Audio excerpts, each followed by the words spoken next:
آج ہر انسان یہ سوچتا ہے کہ ہم نماز پڑھیں گے تو ہمارا کام کیسے ہوگا، ہم اللہ کی راہ میں لگ جائیں گے تو ہمارے گھر کے کام کاج کیسے ہوں گے، انہیں کون کرے گا۔ لیکن میں آج آپ کو ایک ایسا واقعہ سناتا ہوں کہ ایک شخص اپنے سارے کاموں کو چھوڑ کر اللہ کی راہ میں لگ گیا، اللہ کی خوشنودی کے لیے چلا گیا، اللہ کے حکم کو بجا لانے کے لیے چلا گیا، تو اللہ رب العزت نے اس کے سارے کام بنا دیے۔ اللہ رب العزت کی اطاعت میں ہی بھلائی اور کامیابی ہے۔ ایک حکایت بیان کی جاتی ہے کہ ایک بہت نیک شخص تھے، اللہ والے، بہت نیک شخص، متقی پرہیزگار۔ ایک جمعے کا دن آیا تو اب انہیں جمعے کی نماز پڑھنے کے لیے جانا تھا، لیکن کیا ہوا، انہوں نے دیکھا ان کے پاس ایک گدھا تھا، وہ گدھا گم ہو گیا، گھر سے بھاگ گیا اور گھر کا راستہ بھٹک گیا۔ اب ایک کام تو ان کے پاس یہ تھا کہ اپنے گدھے کو تلاش کر کے لائیں، ایک کام اور ان کے سپرد تھا، وہ یہ تھا کہ کھیت جو تھا ان کا وہ پانی مانگ رہا تھا، کھیت میں پانی چلانا تھا۔ اب کھیت میں پانی چلانے کا ٹائم بھی وہی تھا جو جمعے کی نماز کا ٹائم تھا۔ ایک کام اور ان کے سپرد آ گیا، وہ یہ تھا کہ گھر میں کھانے کے لیے آٹا نہیں تھا اور ان کا آٹا چکی پر پسنے کے لیے پڑا ہوا تھا۔ اب اسی وقت انہیں چکی سے آٹا اٹھا کر لانا تھا۔ اب بڑے پریشان، حیران، کریں تو کریں کیا، جمعے کی نماز پڑھنے جائیں تو گدھا ہمارا غائب ہو جاتا ہے، اسے کون تلاش کرے، کھیت میں پانی چلنے سے رہ جائے گا، آٹا کون اٹھا کر لائے گا۔ یہ ساری ٹینشنیں انہیں آ گئیں۔ بہت دیر غور و فکر کیا کہ کرا کیا جائے۔ آخرکار انہوں نے فیصلہ کیا کہ یہ سارے دنیاوی کام چھوڑ دو، اللہ کی رضا کے لیے، اس کے حکم کو بجا لانے کے لیے چلو نماز پڑھنے چلتے ہیں۔ وہ اللہ والے، وہ نیک بزرگ جمعے کی نماز پڑھنے کے لیے چلے گئے، جمعے کی نماز ادا کی۔ اس کے بعد جب گھر آئے تو گھر آنے کے بعد حیران اور پریشان ہو گئے۔ انہوں نے دیکھا کہ ان کے کھیت میں پانی چلا ہوا ہے، اللہ اکبر۔ اب گھر پہنچے تھے تو دیکھا ان کا گدھا جو ہے وہ بھی استول میں بندھا ہوا ہے۔ بیوی کے پاس گئے کہ معاملہ کیا ہے، تو دیکھا بیوی روٹیاں بھی بنا رہی ہے، سبحان اللہ۔ اچانک حیران اور پریشان ہو گئے کہ یہ سارے کام ہو کیسے گئے۔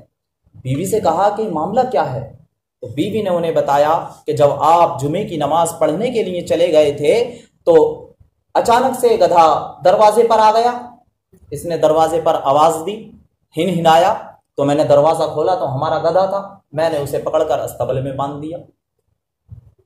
شوہر نے پوچھا اچھا پھر کھیت میں پانی کیسے چلا؟ تو ان کا پڑوسی جو تھا اس کا کھیت بھی ان کے کھیت کے برابر میں تھا۔ ان کا پڑوسی اپنے کھیت میں پانی چلانے کے لیے گیا تھا اور پانی چلا کر وہ سو گیا، اسے نیند آ گئی۔ تھوڑی دیر میں پانی کٹ گیا اور اس کے کھیت سے ان اللہ والے کے کھیت میں پانی لگ گیا، سبحان۔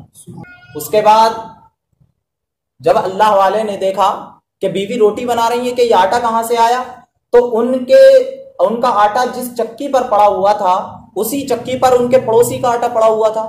ان کا پڑوسی آٹا اٹھانے کے لیے چکی پر گیا تو دھوکے میں بغیر نام دیکھے وہ اپنے پڑوسی کا آٹا اٹھا لایا۔ جب وہ گھر لایا اس نے دیکھا کہ یار یہ تو ہمارا آٹا نہیں ہے، یہ تو پڑوسی کا آٹا۔ اس نے سوچا کیا چکی پر لے کر جاؤں، اپنے پڑوسی کو دے دوں، تو وہ آٹا ان کے پڑوسی نے ان کے گھر پر پہنچا دیا۔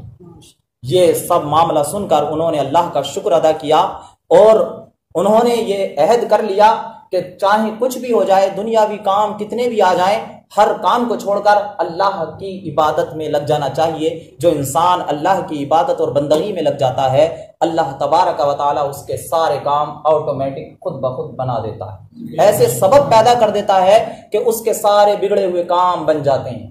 اس لیے آج ہمیں یہ نہیں سوچنا چاہیے کہ ہم نماز پڑھنے جائیں گے تو دکان بند ہو جائے گی، ہم نماز پڑھنے جائیں گے تو ہمارا کاروبار ہمیں روکنا پڑے گا، ایسا نہیں ہے۔ اگر آج آپ نماز پڑھنے جاؤ گے تو جتنی دیر دکان بند رہے گی، کاروبار بند رہے گا، اللہ تبارک و تعالی اس سے کہیں زیادہ برکت اس میں پیدا فرما دے گا۔ اس لیے اللہ کی عبادت کرنی چاہیے، اس کی رضامندی میں ہمیشہ شامل رہنا چاہیے، جیسا اللہ رب العزت کا حکم ہو اسی پر ہمیں عمل کرنا چاہیے۔ آج انسان سوچتا ہے کہ یار ہم اپنے بچوں کو علم دین سکھائیں گے تو ہمارے بچے کہاں سے کھائیں گے، کہاں سے پئیں گے؟ ارے رزق دینے والا اللہ تعالیٰ ہے، ہمیں تو اپنے بچوں کو بس کیا ہے اللہ رب العزت کی رضا میں، اس کی راہ میں لگا دینا چاہیے۔ جہاں ہم نے اپنے بچوں کو اللہ کی راہ میں لگایا وہ علم دین پڑھیں گے۔ ایک حدیث اور ہے، میرے مصطفیٰ صلی اللہ تعالی علیہ وسلم کی بارگاہ میں ایک شخص آیا کرتا تھا۔ وہ دو بھائی تھے، دو بھائی، ایک بھائی روز کمانے جایا کرتے تھے اور دوسرے بھائی میرے مصطفیٰ کی بارگاہ میں خدمت کرنے کے لیے آیا کرتے تھے۔ اب جو بھائی کمانے جاتے تھے، ایک دن وہ مصطفیٰ کی بارگاہ میں آئے اور آنے کے بعد عرض کی، یا رسول اللہ مجھے اپنے بھائی سے شکایت ہے۔ میرے مصطفیٰ نے ارشاد فرمایا، کیا شکایت ہے؟ تو کہا کہ مجھے یہ شکایت ہے، میں تو روز کام پر چلا جاتا ہوں، پیسے کما کر لاتا ہوں، لیکن میرا یہ بھائی ہے، یہ روز صبح ہوتے ہی آپ کی خدمت میں آ جاتا، کچھ کماتا نہیں۔ تو میرے مصطفیٰ صلی اللہ تعالی علیہ وسلم نے ارشاد فرمایا کہ اے شخص سنو، اللہ رب العزت جو تمہیں رزق دیتا ہے، جو تمہیں مزدوری ملتی ہے، وہ بھی اس کے نصیب ہی سے ملتی ہے۔ کہیں ایسا نہ ہو کہ آپ اسے اپنے ساتھ کام پر لے جائیں اور کسی بھی کو روزی نہ ملے۔ اللہ رب العزت ہر ایک کے نصیب کا الگ الگ اسے دیتا ہے۔ تو کوئی بھی انسان یہ نہ سوچے کہ ہم اگر اللہ کی راہ میں لگ جائیں گے تو ہمیں کھانے پینے کو کہاں سے ملے گا، ہمارے کاروبار کیسے چلیں گے۔ ایسا نہیں ہے، بلکہ ہم اللہ کی راہ میں لگ کر تو دیکھیں، ہمارے چھوٹے کاروبار میں بھی اللہ رب العزت برکتیں عطا فرمائے، ہمارے چھوٹے کام میں بھی اللہ رب العزت اتنی برکتیں عطا فرمائے گا کہ ہم سے سمیٹ ہی نہیں جائیں گے۔ لیکن انما الاعمال بالنیات، جیسی نیت ہوگی ویسا عمل ہوگا۔ اگر نیت ہماری اچھی ہے تو اسی پر اجر ملے گا۔ ہمیں چاہیے کہ ہمیں اللہ رب العزت کی ہمیشہ فرما برداری کرنی چاہیے۔